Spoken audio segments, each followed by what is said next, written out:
Welcome in, everybody, to Fantasy Pros. This is the Fantasy Football Podcast. It is me, Joey P. Joe Pisapia, with me, as always, from The Athletic, Jake Ciely, on a Monday morning, looking ahead to the waiver wire. And just like every single week in the NFL, everybody's hurt. So we're going to give you some guys that you could pick up and stream, maybe some keepers as well for the long haul. Jake, another fun weekend of football. Started out a little slow in the 1 o'clock games, but by the end of the 1 o'clock games, business picked up. And then, of course, some of the stuff in the evening got real heated all the way to the end, throwing punches out there. I mean, are you surprised we don't get more fights at the end of NFL games? No, this is just move on. There's too much niceties at the end of the game. I will say this, Joe, you're an athlete and competitor as much as I am. I'm all for like shaking hands, but I don't even think like if you don't want to shake a hand and you lost, I'm like, you're not going to offend me. Like I'm not in a good mood when I lost. Like I just, I didn't want to be like, I've beaten Jake in a lot of things and he's never in a good mood every time. So never. But to your point, like also I can be in a bad mood and not smack somebody in the face about it too. That is also true. Saying. Like you don't have to take it. There's an in between. There's like, hey, I want to give you a handshake because I know it. Like if you were on an opposite team in the NFL, like we'd still shake our hands and we'd be like kind of, but we shake our hands because we know each other. But like if I didn't want to, if you're some other jabroni, I'd be just like moving on. Professional football, ladies and gentlemen. That's the whole point. It's professional. You all have jobs. This is your job to be competitive. It's our job to get you waiver wire pickups too. It took our jobs. And of course, we want you to subscribe to the YouTube channel. Drop your comments with your favorite pickups for this week in the NFL. Let's start with Kimani Vidal at the number 1 spot. Him and Hassan Haskins, those were two guys last week that we discussed. We talked about not knowing how that was going to be. We also talked about the matchup against the Dolphins being very tempting. Dolphins, one of the worst, actually the worst team in the NFL in terms of giving up rushing yards. They don't tackle anybody. Well, it turned out to be Kimani Vidal, 18 carries, 124 for him. He also had 3 catches on 4 targets for 14 yards and a receiving touchdown. So he really filled out the stat line. There were a lot of rumors going around this past week, Jake, that the Chargers were looking for more help at the running back position because Omari Hampton might be out longer than they anticipated. That could still happen. It could be a Breece Hall. It could be a number of other guys who could take that mantle. But in the meantime, what's the spend on Kimani Vidal if he's still available? Because in about 50% of leagues, he still is. Yeah, I actually wish that we would have done our show that we did last Monday, did my waiver column, everything on Tuesday, and then nothing until the game. Because you want to talk about doing jobs, is like doing their jobs. We got so much misinformation. Hassan Haskins was not the lead. Hassan Haskins wasn't even a complimentary with Vidal. So much to the point, like we got that news and it's like, oh, they signed Nyheim Hines too, which points to a timeshare with Haskins. Like they pushed us so far down that road. And I'm not saying we're perfect. It was frustrating because, we are doing our jobs, trying to glean as much information as we can to parse it down and give to everybody else. And you and I sat here and talked about Vidal last week, and that's where we were going until all this misinformation came through. And why I said he's not even a timeshare and that Haskins wasn't, it was clearly Vidal. Like Haskins did split in a little bit, and maybe he gets a goal line carry going forward like Zonovan Knight did, another misinformation situation. But looking at it going forward, Vidal is the piece. I think that maybe this game does more for the actual Chargers than it does for us in fantasy because they're not going to face the Dolphins every single week. It's not going to be this great every single week of over 100 plus yards for Vidal, but maybe they don't go out there and try to trade or pick somebody up off the street in addition to Hines to make this even more frustrating situation. Maybe they actually do give Vidal the ball. And there you go. So I think RB2 is the spend. So I would say if your league, basically not quite what everybody went on Benson, but what everybody went probably on Michael Carter would be a good barometer if he's still out there. Because I know I actually checked. I looked last night as this game was like finished and then looking at the night games and everything like that. The roster shift is still in the low under 40%, just over 40%, depending on when you check. So Vidal has to be your pretty much most aggressive play this week. Now, the trade deadline in the NFL is week 9. Here's what they've got coming up. They got Indianapolis, they got Minnesota, they've got Tennessee in week 9. So again, it's just something to understand and stay on top of. Okay, rough and good. Right. So it's kind of a mixed bag there.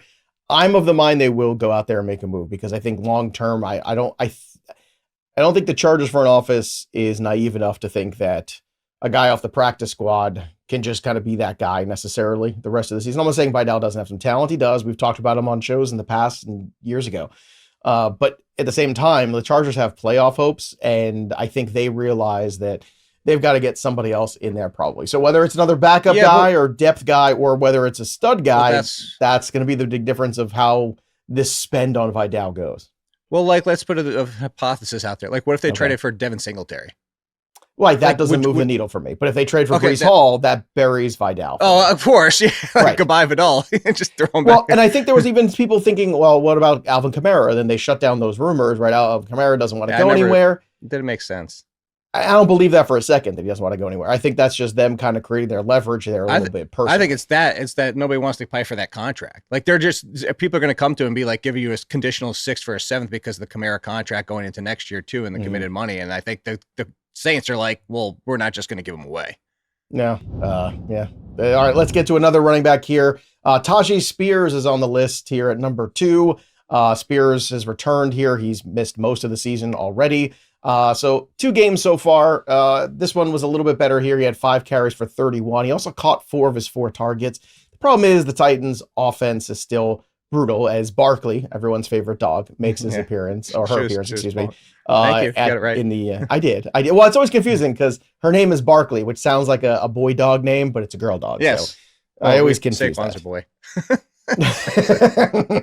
Well, Cam Scatterboo's a man. I just want you to put that out there. But let's talk about Tyjae Spears here and going forward, because I mean, this is another guy where, the Titans are also in a precarious situation, not a team going anywhere. What if they want to look at Tyjae Spears more going down the stretch here? What if Tony Pollard is a guy that people start knocking the door on? Well, that's one. If I'm the Titans, I'm definitely listening to Tony Pollard, because as we've talked about in fantasy last year, when he had all the touches, he was still RB24 in points per game. And then late in the season, Spears started to sprinkle in. And then this year, obviously, Pollard started with all the touches again. And guess what? He wasn't even RB24 in points per game. He was RB28 in points per game. And yes, part of that is the offense. And part of that is the fact that Cam Ward's offense isn't working right now. Cam Ward's not playing very well. But all that being said, is Tony Pollard's very much volume reliant. And that when Spears gets up to speed and is starting to get there, more explosiveness in the passing game.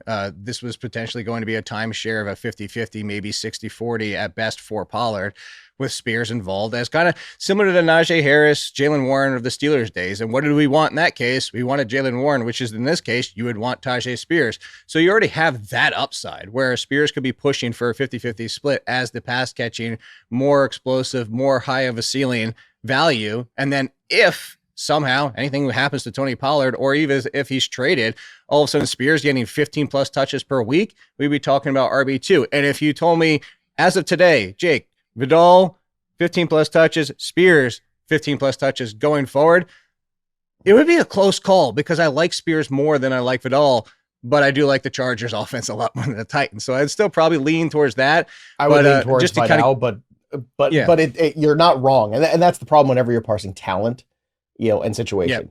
Right? Talent is amazing. It's wonderful to have, but it's a bad situation. It's going to be hard to be fantasy productive. I think that's always the problem. We mentioned at the top of the show about the third guy on this list today, which is Bam Knight. And that was another one too, where all of a sudden it was, well, Bam Knight's going to be the starter. And we always talk about how overrated that concept is. Like, the starter. What does that mean? It means he's out there with the first, play of the game. He's out there for the series of the game, but he wasn't, right? That's the most frustrating thing about it. Is like, why do we say these things? Is it just to throw off the other team and the defense? But anyway, let's talk about what he did against Indianapolis. 11 carries for 34. Now, he did have a touchdown. He had 1 reception on 2 targets for 20 yards. So what do you make of Knight's value going forward? Limited. And the thing is that now it's a 50-50 split, because before DeMarcado got hurt, it was mostly Michael Carter, with Knight splitting in and then getting that goal line touch. As you said, like, he wasn't even a starter. Michael Carter was out there and then out there and out there and out there on third down and then out there again. And then play calls go, and then Knight comes in and gets the touchdown, and everybody's like, all right. I risked Knight. I picked him up off way. I saw the waiver additions were nuts when that news came out. It was like people were dropping people left and right. And because everybody wants to say himself fab. I get it. I mean, I was doing it. We were all doing it. We're all like, well, if this is the guy, let's see where it goes. But Michael Carter didn't do anything poorly the week before. No, but this looks now, like I said, like, this would have been one of the worst pickup panics. Just, you got saved by the touchdown, but then the DeMarcado situation changed it. And now it does. From that point on in the game, it was pretty much a 50-50 split. So this is almost kind of the inverse, is that the lead option is the Tyjae Spears. The lead option is Kimani Vidal. similar to the Chargers. That's what we're looking at now. And now you're looking at Bam Knight, kind of more of the Haskins with more of a workload, where he'll probably get the 40 to 50%, depending on the matchups any given week. He might have a little bit better of a game, but the goal line option is what he's going to be. That's the one thing they've made clear, is that when they get inside the 5, they're turning to Knight and not Michael Carter. So there's your upside there, but it is the Cardinals offense. The interesting thing here is for their wide receiver situation with no Marvin Harrison with the concussion is they have a week 8 bye. So you have this week 7 and then week 8 after that. And do we see them make a move, or do they go just with this, hoping that Benson shows back up in week 11 when he's eligible? I think it's week 11. But the point being here is I'm not going to go crazy. I would consider them both RB3s going forward. I think that's a good way to look at it. Let's take a look at Jordan Whittington of the Los Angeles Rams. Now, Puka Nacua had a foot injury yesterday. Everybody was holding their breath. Now, he did return to the game there in the third quarter, but again, the foot injury is a concern. So the Rams are traveling internationally this week. So is Whittington worth an insurance policy here going forward in week 7?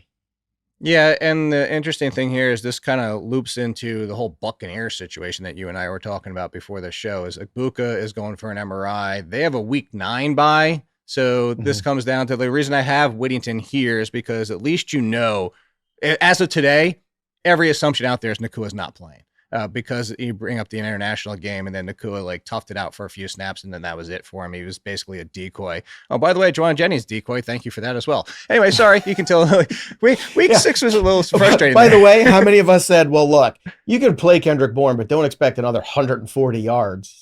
Oh, yeah. Well, so much exactly for that. 140 yards again. Yeah, it's crazy. I mean, that's got to be one of the strangest connectivity pieces ever. Mac Jones and Kendrick Bourne. Why that is such a magical chemistry. They were both at the Patriots at one point too, and I'm like, where was that when I was watching you boys in New England? I don't remember seeing any of that. But then again, I think Matt Patricia was calling offensive plays then. So.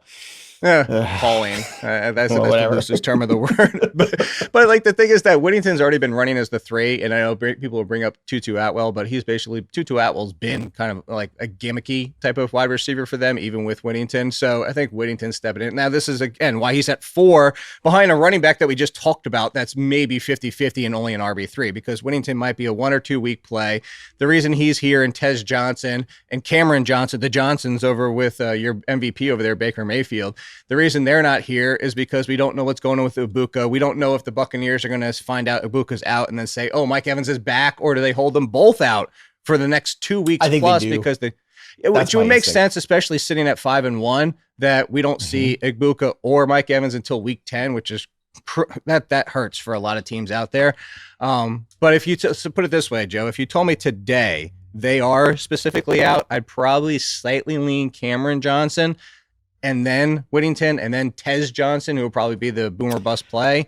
But they're all kind of in this bucket of wide receivers at 4, this 4th spot of it's just going to be a tough call. It's kind of going to do you need something immediate to plug in, or are you looking for more of a longer week? Because immediate would be Whittington. If you need a few more weeks out of him, then you would go with one of the Johnsons. I like Tez Johnson's a prospect that I think is fun and electric, and he made a phenomenal touchdown catch at the end. I will say this, though. With the schedule coming up this week, it's a Monday night game against Detroit. Now, it is a Monday night, so it's an extra day, too. It does beg the question here. I think you can get by against New Orleans, obviously, but this is a huge game with playoff implications, right? Because the Lions are coming off a loss. If you hand the Lions another loss in this game, you are really in the driver's seat here with the way the Eagles are playing for that NFC home field advantage. And I do think they will press everybody they can to try to play, because it's the Lions, but at the same time, I think the smart play is to say, let's look long-term. We're barely through the halfway. Not even halfway through the season yet. We're not even there. Let's think long-term. Egbuka's been so good. Godwin clearly is dealing with a lot of issues too. So I'd be surprised if we'd see Egbuka and Mike Evans this week, but it wouldn't shock me either because of what game it is. I was going to say, they kept saying this injury for Evans was not as bad as it was last year when he came back in 3 weeks. 3 weeks was actually, if you started week 3, 4, 5, 6. So now he should be back this week, theoretically. If it's not as bad. So I think if we were estimating as of today, I think there's a better chance at Evans than there is at Ibuka. I would agree with that. I would take that money. I would take your money on that one. All right, let's get to a tight end here to talk about Harold Fannin Jr., who had another touchdown here. Clearly not a lot to get excited about with the Cleveland Browns, but at the same time, look, you got to call it what it is here. Look, actually, I'm sorry, he had a touchdown last week against Minnesota Vikings. This week, 10 targets. He caught 7 of them for 81. So Dylan Gabriel throwing the ball way more than I think you want Dylan Gabriel to play, or throw. But at the same time, it's nice to see that rapport developing between the two of them.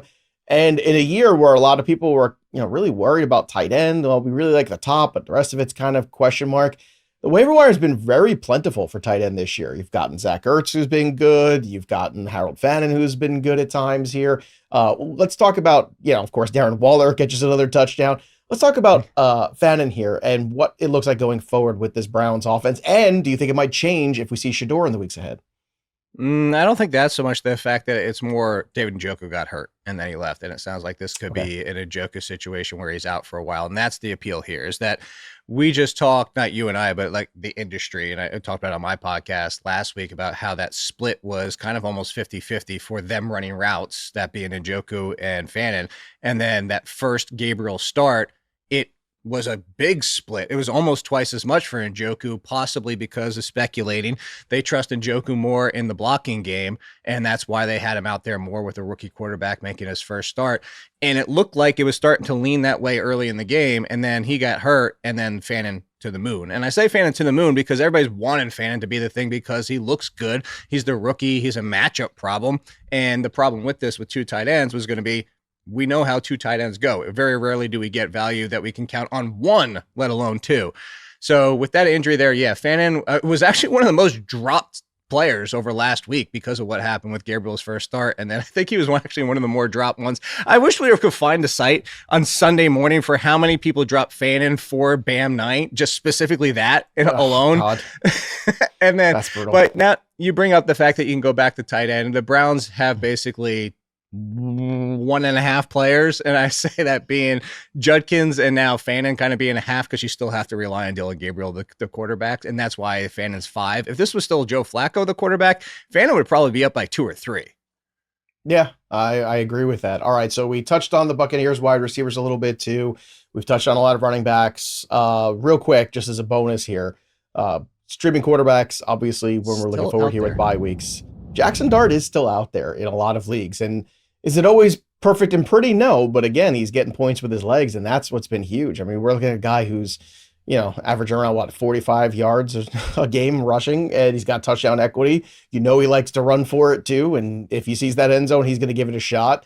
He's got that kind of dog in him. So it feels like if you're looking ahead to the bye weeks, this might be a time to still kind of just pick up Jaxson Dart. If you're doing very well, and you got a quarterback in the next couple of weeks coming up on a bye, now's the time to get Dart and see, if that's a guy you can stream, and then drop him and play Baker Mayfield again, or play whoever it is you need to play coming back from that bye. Yeah, and I would make a really easy comparison here is that I've thrown out the Daniel Jones thing before, but also another one to understand the risk associated here is Justin Fields. He's headed to Denver this week, that being Jaxson Dart and the Giants. And I'm not saying, I actually like his floor better than Justin Fields, that being Jaxson Dart's.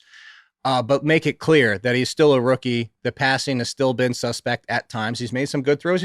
That's why I keep bringing him up, Daniel Jones, to the conversation, is because Daniel Jones still does the same thing as of today. Make some questionable throws, make some really nice ones. You put Jaxson Dart on the Colts, you're going to get a better version of Jaxson Dart, and that just proves what offensive lines and teams can do for quarterbacks. So I say that to say, he's headed to Denver this week. And then you got the rematch with Philly. Philly gets to see him for the second time within 3 weeks on the road. Mm-hmm. I'm still not scared of him because of the rushing upside, and that's what we're talking about here. He has rushing appeal in fantasy, which automatically puts him in the mid to upper 2 QB range, and then QB1 potential if he has a decent day. This would be the week I would be worried about it, but Philly, San Francisco, not really much left there. Chicago's defense, and then they get Green Bay, Detroit, New England before they finally hit their bye. So it's kind of, as we brought up before, it's a mixed bag. This is the week that you probably might want to find a better option, but it's not the worst schedule where the rushing is just going to keep them in that 15 plus range at quarterback. All right. If you need more help on the waiver wire, don't worry, because the tools are here for you. Download the Fantasy Pros app or go to fantasypros.com/myplaybook and use Waiver Central. That's the place where you can find the difference makers on your waiver wire. Add them to your list there of players for waivers this week. And of course, it'll show you who to drop as well. Make all the moves that you need to for your fantasy football league. But don't make a move without checking Waiver Central first. One of the many amazing tools. Again, sync your leagues for free with Fantasy Pros. And don't be a tool. Use the tools to help win you a fantasy championship. That'll do it for us. But the story of the game goes on. For Jake Ciely, I'm Joey P. We'll see you next time, kids.